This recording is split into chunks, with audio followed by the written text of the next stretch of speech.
안녕하세요. 성악가 테너 강내우입니다. 오늘은 입모양에 대한 얘기를 좀 해보려고 해요. 이 모양이 굉장히 중요합니다. 왜냐하면 그 악기를 결정하는 역할을 하기 때문에 그래요.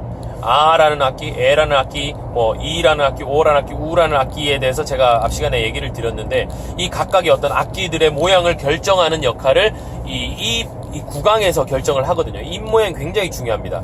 방향이 어디로 어떤 세팅이 되어 있느냐에 따라서 당연히 모음의 음색들이 결정이 바뀌거든요. 우리가 발성기관이라고 해서 비강에서 음색, 음질을 결정하긴 하지만 그게 100% 결정하는 것이 아니라 한 7, 80% 여기서 음색을 결정을 한다 치면 나머지 음색은 입 모양에서 당연히 음색을 또 추가해서 결정을 하겠죠. 그래서 이것이 조합이 됐을 때 그 사람의 어떤 전형적인 음색이 나오게 되는데요.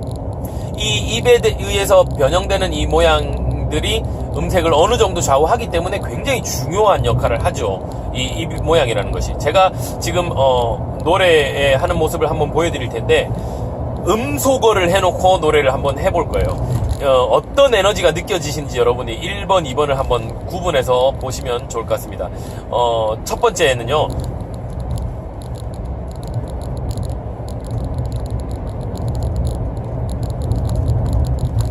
지금 노래를 했죠. 나 같은 죄인 살리신이라는 노래를 제가 불렀는데요.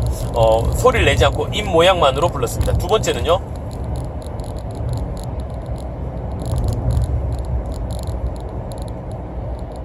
하고 불렀어요. 두 가지의 똑같은 노래를 부른 거예요, 지금. 물론 바로 눈치를 아마 채셨을 텐데, 어떤 게 에너지가 느껴지시나요? 그냥 모양만 봐도 에너지가 느껴지는 건 당연히 1번이죠. 1번은 왜 그게, 2번은요, 전혀 제가 소리를 틀지 않으면 노래를 하는지 안 하는지도 잘 모를 만큼의 어떤 에너지가 느껴지지 않는 모양이었어요. 근데 이거를 그냥 실제로 노래를 이렇게 불러보면 1번은 나 같은 죄인 살리신, 이렇게 보이는 그대로, 느껴지는 그대로 제가 소리를 냈고요. 2번은 나 같은 죄인 살리신, 분명히 노래를 했단 말이에요. 소리를 내긴 했어요. 어느 정도 울림도 있는 소리를 냈습니다. 그렇지만 느껴지는, 그냥 겉으로 보이는 거하고 전혀 좀 다른 느낌의 소리를 냈죠. 두 가지 다 어딘가에 에너지가 들어가긴 했어요. 우리가 소리를 낸다라는 건, 노래를 한다라는 건요, 에너지가 분명히 전달이 되어야 돼요. 그죠? 호흡에서 주는 에너지가 이 성대를 타고 어디론가 분명히 에너지가 전달이 돼서 그 압력이 느껴져야 돼요. 그런데 1번 같은 경우는 이 입 모양에서 이미 그 에너지를 상대방에게 전달을 했고요. 2번 같은 경우는 에너지는 내가 안에서 가지고 있었고, 어딘가에 분명히 에너지는 있으니까요. 안에서 가지고 있었고, 겉으로는 그냥 소리만 나갔다는 거예요. 소리만 나갔을 거예요. 그 차이점에 대해서 여러분들이 이제 정확하게 좀 구분을 하셔야 됩니다. 반드시 이 벨칸토의 목적은요, 다시 한번 짚어드리면 멀리 명료한 소리를 내는 것이 목적이라고 얘기를 드렸죠. 목표라고 해요. 목표예요. 목표.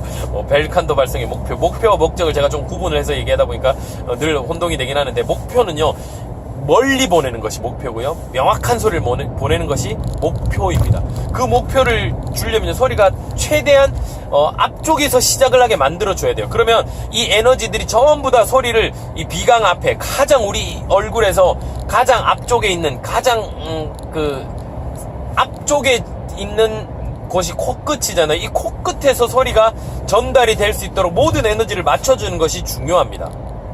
그래서 제가 이 발성의 황금 벨트라고 얘기하는 이 라인 있죠. 이 악관절에서부터 입술, 윗입술까지의 이 라인에 모든 에너지를, 초점을 맞추는 것이 굉장히 중요해요.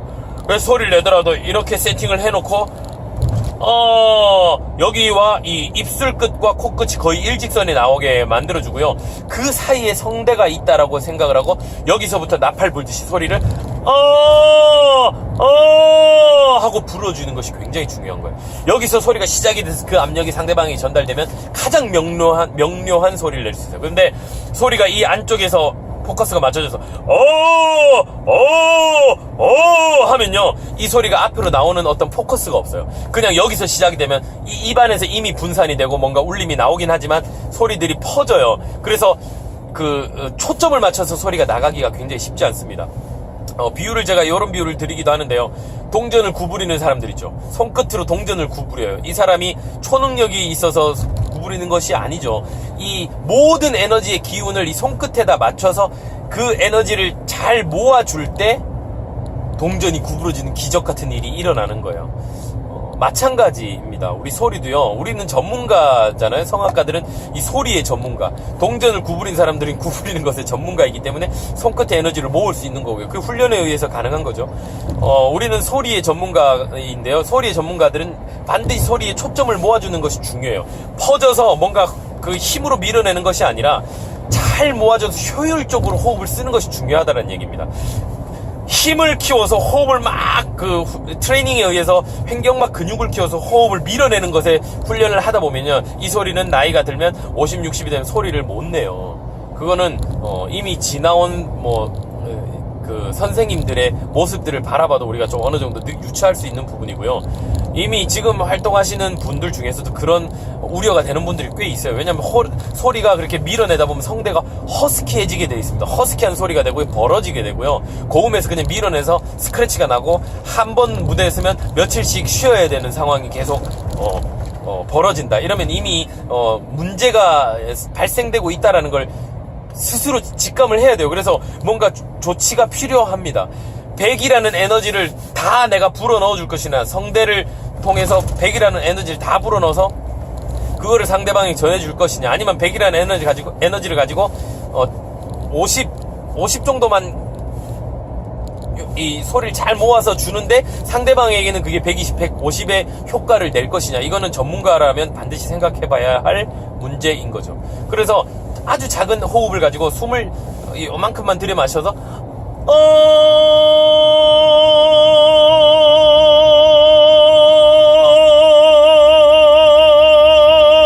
하고 이 압력 있는 소리를 불어넣어 줄 것이냐, 아니면 조금 마시는 숨을 하고 그냥 한 번에 다 써버릴 것이냐. 이거는 전문가들이라면 자기가 체크해야 될 문제라는 겁니다.